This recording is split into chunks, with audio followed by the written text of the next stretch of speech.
17절을 같이 한번 읽어볼까요? 볼지어다 시작. 볼지어다 하나님께 징계받는 자에게는 공공이 있나니 그런 자는 전능자의 징계를 업신여기지 마시니라. 우리는 흔히 징계와 비슷한 말로 심판이나 형벌이라고 하는 이 말을 많이 쓰게 됩니다. 그런데 이 단어들이 과연 징계와 어떤 차이가 있는 것인가 라는 겁니다. 징계나 심판은 모두 하나님께서 우리를 치신다는 점에서는 같다고 할 수가 있습니다. 그래서 우리의 눈에는 똑같이 치시는 것 같이 보여도 어떤 사람에게는 징계가 되고 또 어떤 사람에게는 하나님의 심판이 될 수도 있는 것입니다. 또 정도에 있어서도 분간할 수 없을 정도로 징계와 심판은 비슷한 면이 있습니다. 즉 하나님의 자녀도 경우에 따라서는 생활이 궁궁해지고 친구도 잃어버리고 병으로 고생하는 극단적인 그런 징계도 받을 수 있다 이 말입니다. 그렇다면 하나님이 내리시는 이 징계와 이 심판을 우리가 어떻게 구분할 수 있을까? 먼저 하나님께서 사악한 자들에게 벌을 내리실 때와 같은 그런 심령으로 하나님의 자녀들을 징계하는 경우는 절대로 없다는 사실을 우리는 알아야 됩니다. 세상 사람과 같이 똑같은 징계는 우리에게 나타나지 않게 됩니다. 물론 당하는 사람은 비슷하다라고 말할 수 있겠지만 그러나 하나님께서 하나님의 선택된 백성들에게 이 징계는 전혀 세상 사람과는 다릅니다. 다시 말해서 하나님의 자녀들에 대해서는 징계하실 때조차도 여전히 사랑을 품고 계신다 이 말입니다. 그런데 비해서 사악한 자들을 벌하실 때에는 이미 그들로부터 하나님의 마음이 완전히 떠나버렸던 그런 상태를 말하고 있습니다. 소돔과 고모라가 그랬습니다.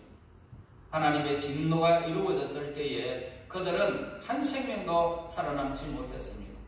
그러나 롯과 그 자녀들 구원받았습니다.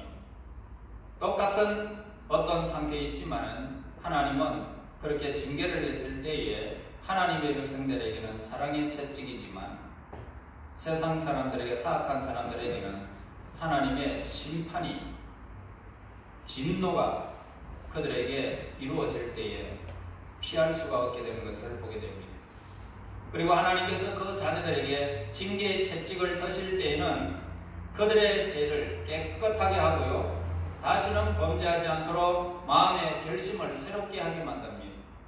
그리고 하나님께서는 죄 짓는 것을 절대로 기뻐하지 않는다는 것을 이제 그 징계를 통해서 깨우치게 되는 것입니다. 그러나 하나님을 대적하는 자들에게 주시는 이 고통은 그들의 죄에 대한 보응일 뿐입니다. 또한 하나님의 자녀들은 징계받을 때에 너무나 행복을 느끼게 됩니다. 하나님이 징계받으면서 눈물을 내며 고통을 얼마나 당합니까? 그런데 하나님의 사랑이 막 부어지는데 그 고통 속에 행복의 눈물이 쭉 흐르게 되어 있습니다. 하나님의 사랑이 얼마나 진한 것인지를 우리는 그 징계를 통해서 행복을 느끼는 것입니다. 하나님께서는 우리를 징계하시는 목적이 뭐냐면 우리의 안락을 빼앗기 위해서가 아니라 오히려 우리의 타락한 본성을 고쳐주기 위함인 것입니다. 따라서 징계는 하나님의 진노의 표시가 아니라 오히려 하나님이 우리를 여전히 사랑하신다는 증거의 표시인 것입니다. 세상 사람들은 행복의 조건으로 물질을 삼습니다. 그리고 건강을, 명예를, 자유와 인간관계 등을 말하고 있지만 성도의 행복은 어디에 있습니까? 하나님과 바른 관계를 유지하고 예수님과 연합하는 데 있기 때문에 비록 외적으로는 고통을 당해도 우리는 참으로 그 바른 관계가 회복되어졌을 때에 그 기쁨과 즐거움은 이루 말로 표현할 수가 없습니다. 그러므로 행복을 느낄 수밖에 없죠.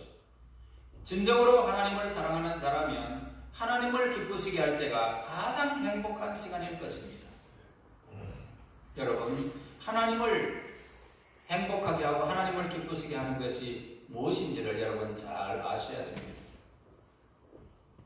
그러므로 비록 육체적 고통을 당한다 할지라도 징계를 통해서 우리가 영적으로 성장할 수 있기 때문에 성도는 행복한 것입니다.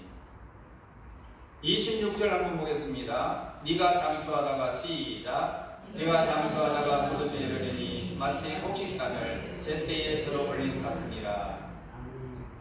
오늘 여기에서 문자 그대로 받아들여서 단순히 이 세상에서 오랫동안 목숨을 부지하는 것이 하나님의 축복이다 라고 생각한다면 아마도 이러한 복을 받을 수는 그리 많지 않을 것입니다. 이 말씀을 바르게 이해하기 위해서는 인생의 흐름을 단순히 생명의 연장이나 사건의 연속이 아니라는 사실을 깨달는 것이 필요한 것입니다. 그러니까 우리가 살아갈 때에 오래 사는 것이 복이 아니라 하나님 앞에서 믿음으로 사는 것이 복이다 이 말입니다. 특별히 하나님의 입장에서 우리가 바라보게 된다면 가치 있는 삶이라는 것은 뭡니까? 수명의 길고 짧음의 관계가 없이 살아가 있는 동안 우리가 얼마나 하나님의 말씀을 준행하고 있었으며 얼마나 영적으로 내가 성장해 있느냐라고 우리는 거기에 판단이 되는 것입니다. 하나님 말씀 준행하는 것이 중요합니다. 영적으로 내가 성장해 가는 것이 굉장히 중요하다 이 말입니다. 저 본문에서 말하는 이 장수라는 것은 뭡니까? 육신의 생명의 길이를 말하는 것이 결코 아닙니다. 영혼의 성숙도를 가리키는 말씀이라는 것입니다. 따라서 하나님의 자녀에게 죽음 역시 다른 의미를 지니는 것입니다. 죽음도 하나님 앞에서는 다른 의미가 있습니다. 또한 성도에게 있어서 무덤이라는 이 공포의 장소가 아니고 패배의 장소가 아니라 오히려 승리를 의미하는 장소가 무덤인 것입니다.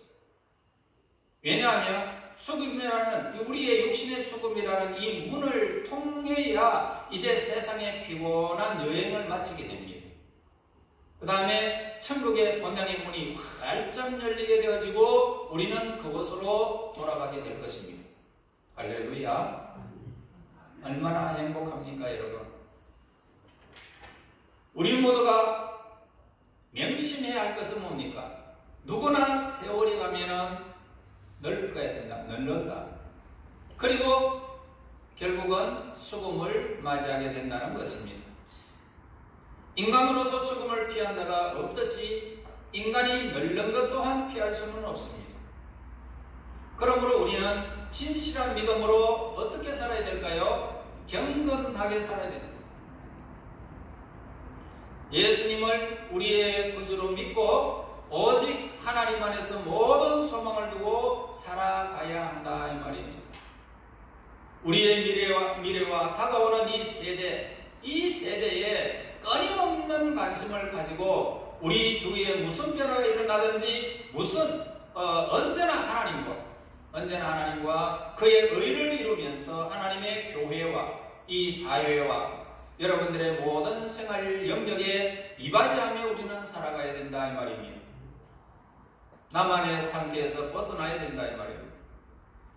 인간이 늙어감에 따라서 여러가지 죄의 유혹을 받게 되어집니다. 다시 말해서 사람들은 살아가는 모든 세상의 삶의 흐름에 따라서 죄의 유혹이 누구에게나 있다는 것입니다. 저 고집이 씌어진다든지 욕심이 많아진다든지 괜히 새로운 것이라면 자기가 살던 시대와 다르다는 어떤 이유로 반대하고 거부하는 이거 아주 나쁜 습관들이 세월에 따라서 생기게 되는 것입니다.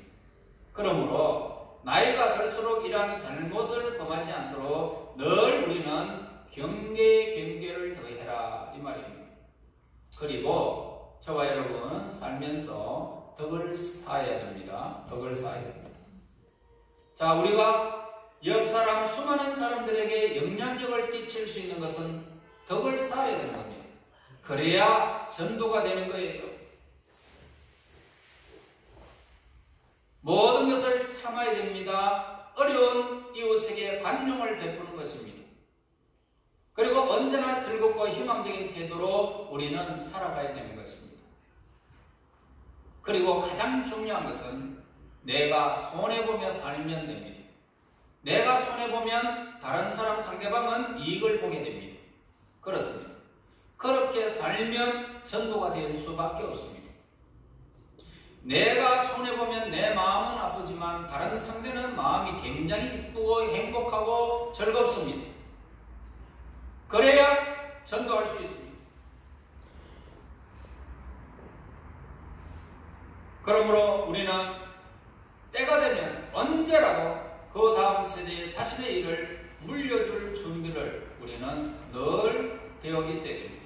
가장 중요한 것은 언제라도 하나님께서 부르시면 기꺼이 떠날 자세가 되어져야 된다 이 말입니다. 지금이라도 부르시면 하나님 모든 것을 다 놓고 가겠습니다. 이 준비가 가장 중요한 것입니다.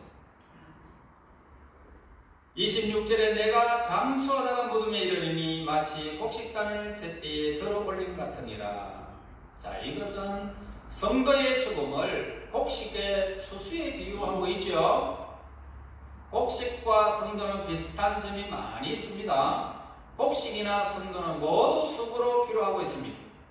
좀 더 많은 양의 곡식을 거두고 좀 더 좋은 질 좋은 곡식 만들려고 그러면 그만큼 농부의 수고와 노력 얼마나 필요한지 모릅니다.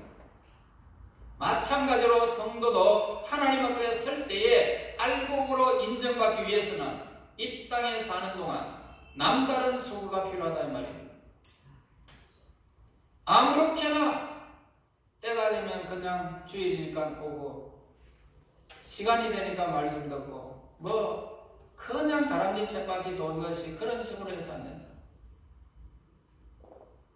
농부가 그냥 사계절이 지나가면 가을 되면 추수하겠지. 가만히 한번 둬보세요.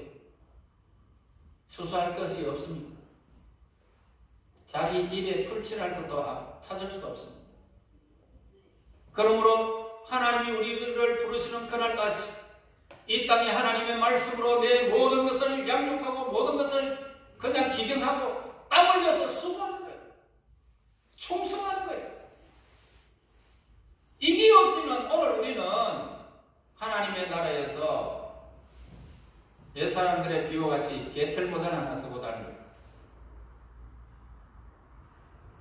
여러분, 곡식의 알갱이는 깊은 신비에 쌓여 있잖아요. 그렇게 작은 씨앗 하나가 나중에 많은 열매를 맺잖아요. 한 알이 성경에는 30배, 60배, 100배로 나타나고 있습니다. 얼마나 신기합니까? 하물며 우리 마음속에 나타나는 하나님의 역사야말로 말할 필요도 없는 신비인 것입니다. 또한 어떻게 하나님께서 그러한 일을 행하셨는지 그 과정에 대해서도 우리가 고민할 필요는 없습니다.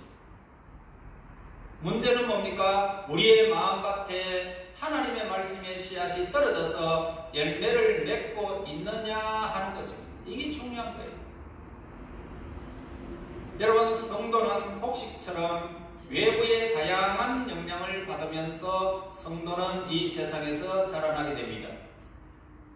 곡식이 우리 식탁에 밥이나 땀이 되어서 올라오기까지는 여러가지 영향력이 작용했음이 틀림이 없는 것입니다. 마찬가지로 성도의 인격, 우리 성도의 인격을 형성하고 성숙하게 하는 이 과정에도 역시 다양한 영향력이 필요한 것입니다.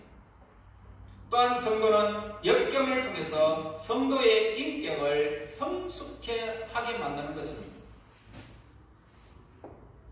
6월달에서 8월달까지 쨍쨍 내리쬐는 햇볕은 비록 농부의 이마에 땀방울이 피우듯이 오고 온몸이 그냥 땀으로 흠뻑 젖어버리죠. 그런데 이 과정을 통하여 오늘 곡식이 성장하는데 다른 어떤 것보다도 이 엄청난 햇빛의 뜨거움이 필요한 것입니다. 위대한 신앙인 다윗도 고통받는 것이 좋다라고 말했습니다. 참된 성도라면 누구나 다 이 같은 고백을 하게 될 것입니다. 이 풍랑 2년 하에 더 빨리 간다는 그 소리를 우리는 늘 입술에 고백이 되는 것입니다. 그러므로 곡식과 마찬가지로 인생에 있어서도 따갑게 내리치는 고통의 햇빛이 그 당시에는 견디기 어렵습니다. 고통스럽습니다. 결국에는 어떻습니까? 그 좋은 열매로 우리가 하나님의 영적인 그런 신앙이 쑥쑥 자라나는 것입니다. 그게 없이는 자랄 수가 없습니다. 그래서 26절에 네가 장수하다가 무덤에 이르리니, 자, 이 말씀이 중요합니다. 인간으로서 최선을 다했다 이 말입니다. 장수하다가 무덤에 이른다는 것은 네가 인간으로 살아가면서 최선을 다했다 이 말이죠. 우리는 종종 인생을 외모로 판단하는 버릇들이 있어요. 그러나 하나님은 인생을 깊이를 재고 넓이를 재고 그러면서 측정을 하는 것입니다. 네가 나를 얼마나 알았느냐 이 말이에요. 우리는 양을 봅니다. 하나님은 질을 것입니다.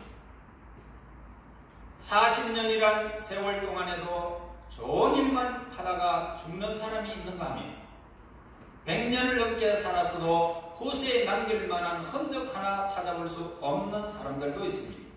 그러므로 이 세상에서 우리가 얼마나 오래 사느냐 중요한 것이 아니라 우리가 어떤 방법으로 어떻게 사느냐 이것이 중요하다라는 것을 우리에게 가르쳐 주는 것입니다.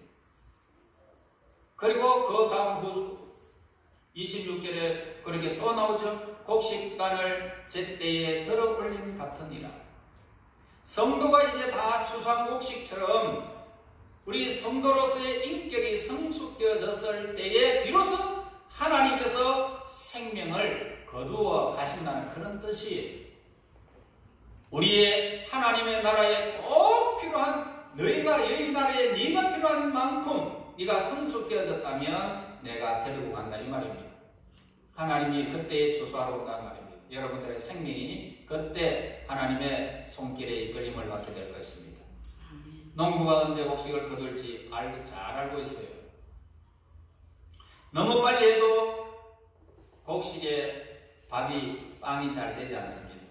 그렇다고 해서 너무 늦게 해도 곡식의 열매를 거둘 수가 없는 것입니다. 마찬가지로 우리가 이 세상에 떠날 시간도 농부 되시는 하나님만이 잘 알고 계십니다. 적절한 시기에 인생의 농부 되신 하나님께서 우리를 거두어 가시는 날이 오고 있다는 것을 우리는 알아야 됩니다. 이제 곡식이 농부에 의해서 창고에 안전하게 옮겨지듯이 때가 되면 성도의 영혼도 하나님에 의해서 천국으로 옮겨지게 될 것입니다. 아무도 침범하지 못하는 장소입니다. 농부가 곡식을 창고에 쌓아두는 목적이 뭡니까?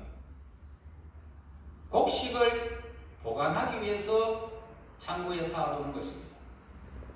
그러나 그것이 전부가 아니죠.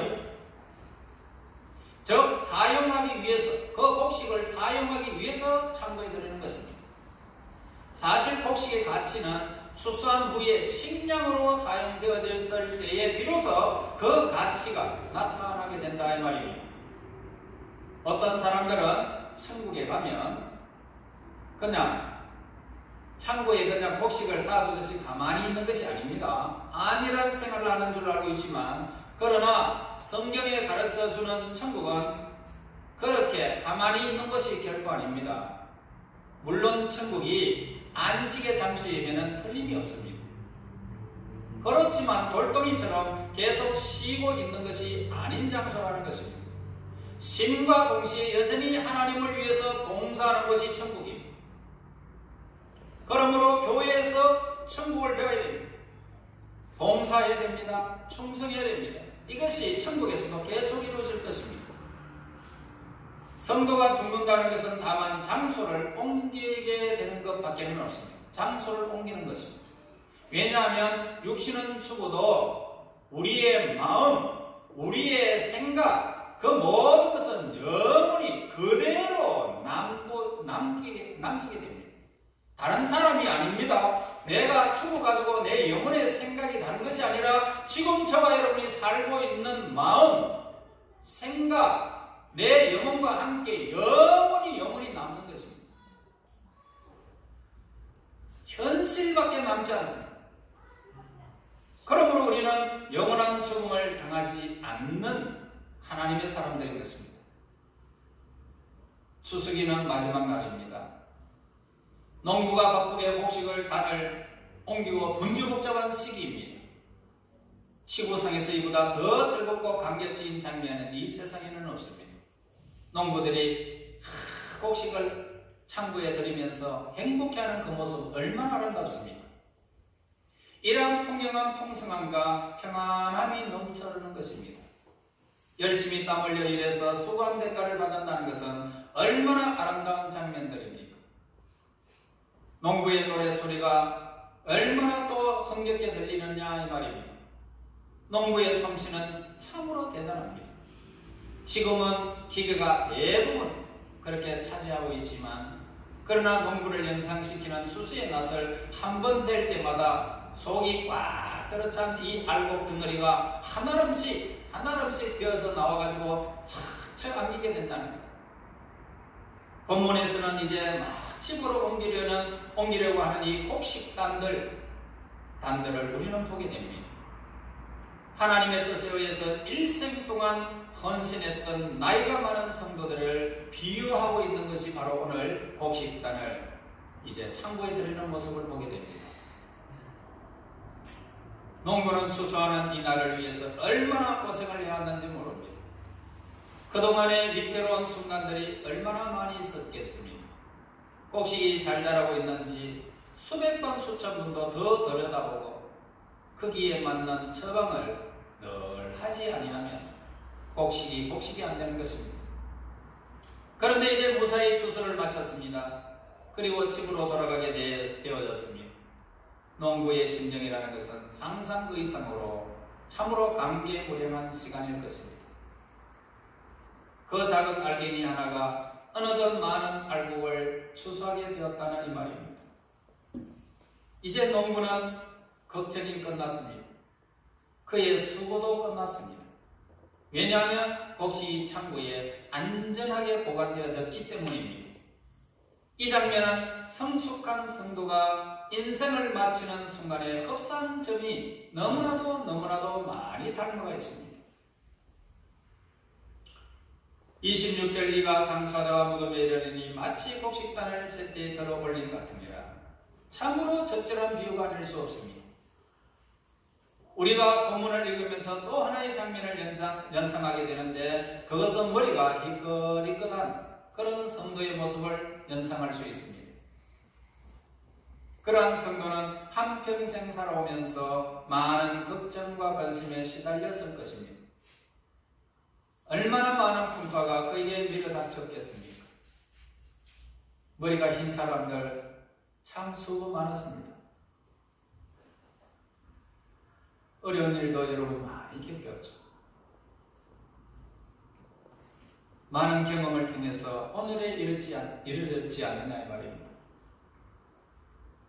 어쩌면 젊은 시절에 자신의 장래에 대해서 그리 큰 기대를 하지 않았을지는 모르겠습니다. 그러나 이제 지금 생의 마지막 순간을 행복하고 영광스럽게 맞이하게 될 것입니다. 이제 가진 풍파를 다 겪으면서 쓰러지지 않았고 열매를 맺기에 주력했기 때문에 이제 그에게 남은 일이라고는 곡식단처럼 천국 본향에 옮겨지는 일만 남은 것입니다. 지금까지 우리는 본문의 말씀을 노인들에게 국한시켜 생각해 보았지만, 사실상 본문이 주고자 하는 의미는 늙은 성도가 아니라 성숙한 성도를 가리키고 있는 것입니다. 성숙한 성도. 나이가 들었다는 것과 성숙하다는 말이 언제나 일치하는 것이 결코 아닙니다. 오래 산다는 것은 누구에게나 가능한 일이지만, 성숙한 삶을 산다는 것은 개인의 노력, 여하에 따라서 얼마든지 가능한 일인 것입니다. 성경을 한 번 읽은 사람과 10번 읽은 사람과 100번 읽은 사람과 전혀 다른 것입니다.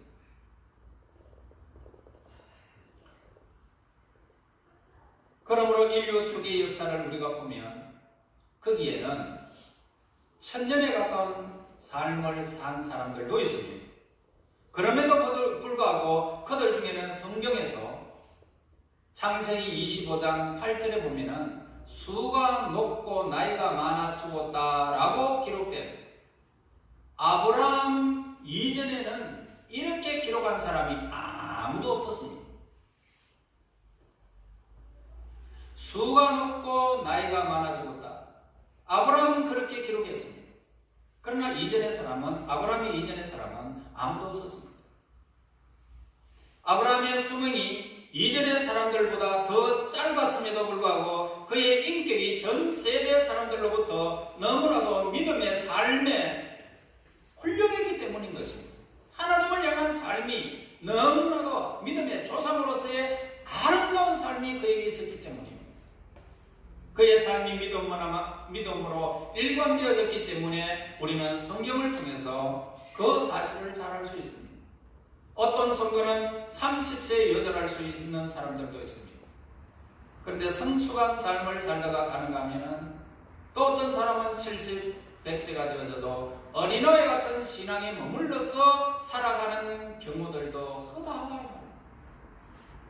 솔로몬은 잠언 3장 1절 2절에서 내 아들아 나의 법을 잊어버리지 말고 네 마음으로 나의 명령을 지켜라. 그리하면 그것이 네가 장수하여 많은 해를 누리게 하며 평강을 더하게 하리라. 이 말씀 한마디로 덕을 쌓는 것이 장수의 비결이라는 것을 우리에게 가르쳐주고 있습니다. 명령을 지키라. 이러한 사람들은 수명이 실제로 길든지 짧든지 전혀 상관없이 성숙한 삶을 살아갈 수가 있는 것입니다. 도덕적이고 책임감 있다가 살아간 사람들은 비록 짧은 생애일지라도 사실은 가장 긴 생애를 살았다라고 말할 수 있는 것입니다. 왜냐하면 그들은 짧은 시간 동안에 그들이 할 수 있는 선을 다 베풀었기 때문입니다. 우리 어머니가 제 나이만큼 못 살았습니다. 그런데 우리 어머니 참 성숙한 성도였습니다. 지금도 어머니의 신앙을 본받으려고 노력을 하고 있습니다. 그리고 성도에게 있어서 죽음은 그렇게 두려운 일이 아닙니다. 그러면서 26절에 네가 무덤에 이르리니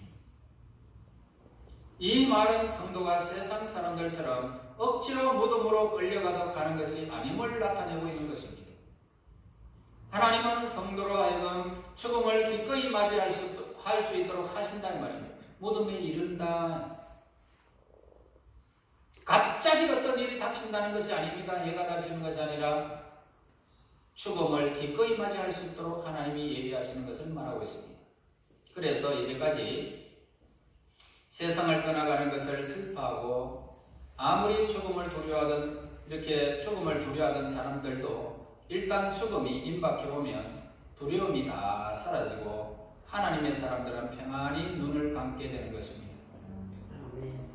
성도의 죽음은 시기에 있어서 적당한 것을 하나님은 본문에서 말씀을 하고 계시는데 곡식단을 제때에 들어 올린 같으니라. 여러분 연상되어집니까?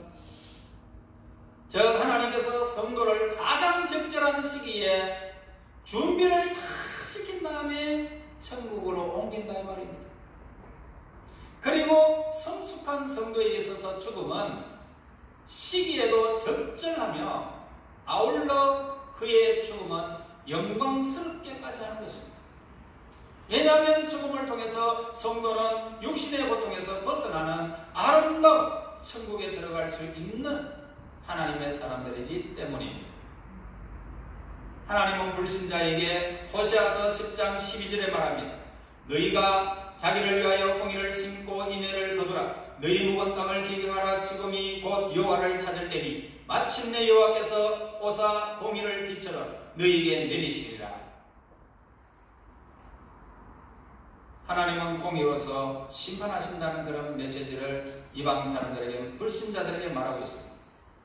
그리고 우리 하나님 백성들에게는 이렇게 말씀합니다. 빌립보서 4장 8절 9절에서 이렇게 말합니다. 끝으로 형제들아, 무엇이든지 참되라, 무엇이든지 경건해라, 무엇이든지 옳게 해라, 무엇이든지 정결하며, 무엇이든지 사랑을 만하며, 무엇이든지 칭찬받을 만하며, 무슨 덕이 있든지 무슨 기림이 있든지 이것들을 생각하라. 너희는 내게 배우고 받고 듣고 본 바를 행하라. 그리하면 평강의 하나님이 너희와 함께 계시리라.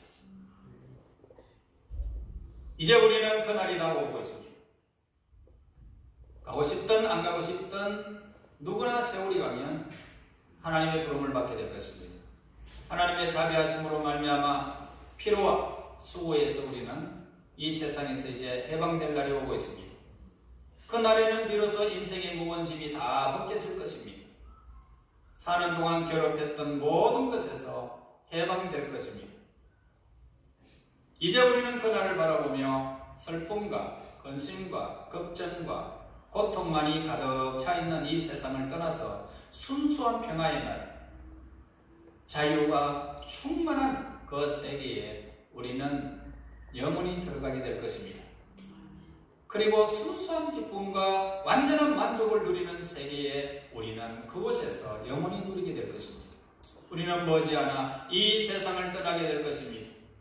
먼저 간 성도들을 그곳에서 만나게 될 것입니다. 그리고 다음 세대에 올 사람들도 그곳에서 만나게 될 것입니다. 이제 그 나라가 저와 여러분들에게 곧 다가오고 있습니다. 인생이 험악합니까? 수많은 고통이 여러분들의 삶을 스치고 있습니까? 나는 이것을 안 하면 안 되는데 왜 자꾸 나는 제약 속에서 딸려들까 고심하고 있습니다. 전혀 염려할 것 없습니다.